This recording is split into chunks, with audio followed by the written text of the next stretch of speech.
Good evening. We start here with your business news this hour. Transnet Freight Rail will split into two this month. Trade unions, including the United National Transport Union and political parties, have criticized the move. The uMkhonto weSizwe party condemned the decision at the beginning of the destruction of railways in the country and said it would be a major setback for the economy. However, the African Rail Industry Association disagrees, calling the move a step in the right direction. And I have the association CEO, Masela Nhlapo, on the line now for insights on their position. Masela, thank you so much for talking to us. Now, if you could explain the association's position on Transnet's unbundling. Why, in your opinion, is this a good move? And how does it help ordinary South Africans when the unions certainly don't think it will help workers? Good evening. The association does not disagree with the unions nor the political parties. We simply hold a different view. And the reform and the vertical separation is not something new and is rather informed by the National Rail Policy and the National Rail Policy, which has been passed as law from the National Assembly point of view. So it is a government policy, and as an association, we have always been supportive of government, and that's what we support government in its entirety. And in terms of where the workers find themselves, and I think that the bigger picture should be around the development of railways in general and how the railways have evolved around the world. And I think for us, this move represents a forward thinking to modernize and strengthen the South African railways infrastructure. And that the strengthening, it all boils down to what is the mandate of Transnet. So with the unbundling, are we then divorcing the new entity from the mandate of Transnet as a whole? No, we are not. And in my view, it's a different how else we can complement and supplement what Transnet does. What private sector seeks, it does not mean that we want to replace Transnet, and we have always been firm that the idea around private sector participation is to work with Transnet so that the country, in terms of the tonnage that needs to be moved on our railways, is increased, particularly moving freight that is rail-friendly from road to rail, and relieve our roads from the congestion and the fatal accidents that we have seen.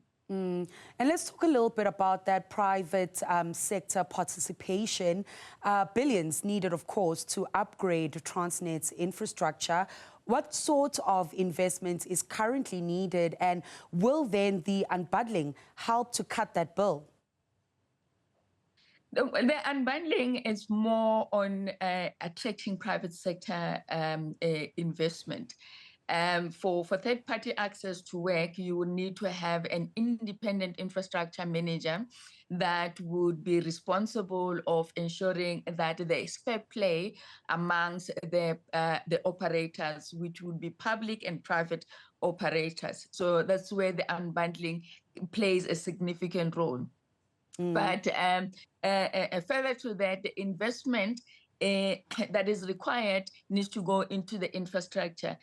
Private sector can only invest in railways if the infrastructure is of good quality, that when new rail rolling stock is brought onto the network, that network is ready to meet the demands of the customer and ensure efficiency in terms of moving from point A to point B, and ensure that there are no speed restrictions on these lines, so that the transportation of goods and services and people is seamlessly done. The efficiency does not necessarily come from private sector nor from Transnet, but it's a collaboration that needs to be done to ensure that the conditions that are presented to all parties concerned are suitable to increase those tonnages that must be transported.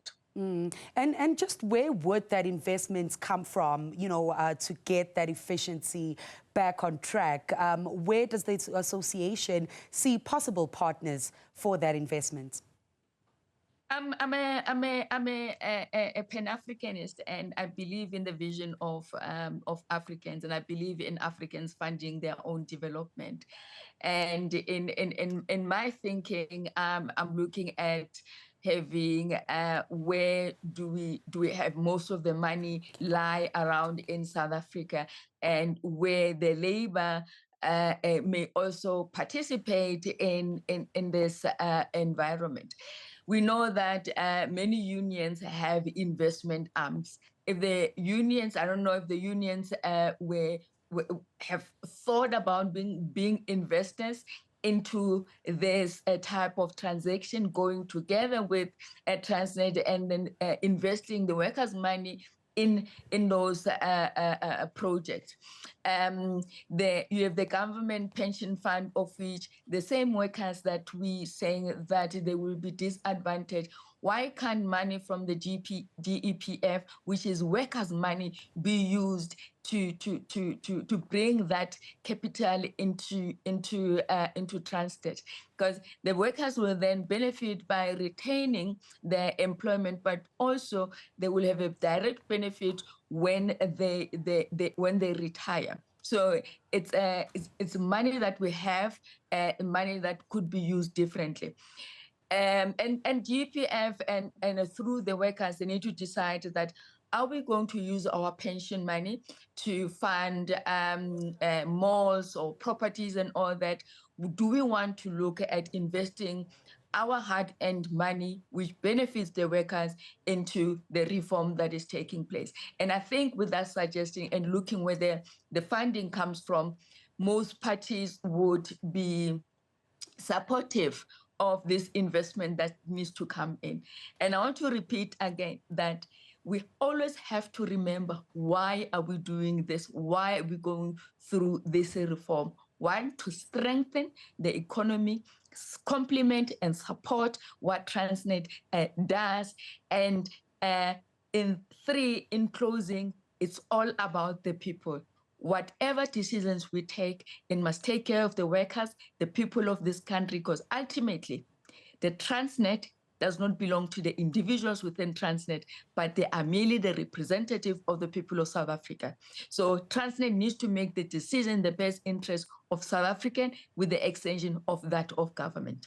Well, Masela, thank you so much. We've unfortunately run out of time, but thank you for those insights, and we'll certainly be keeping an eye on those developments.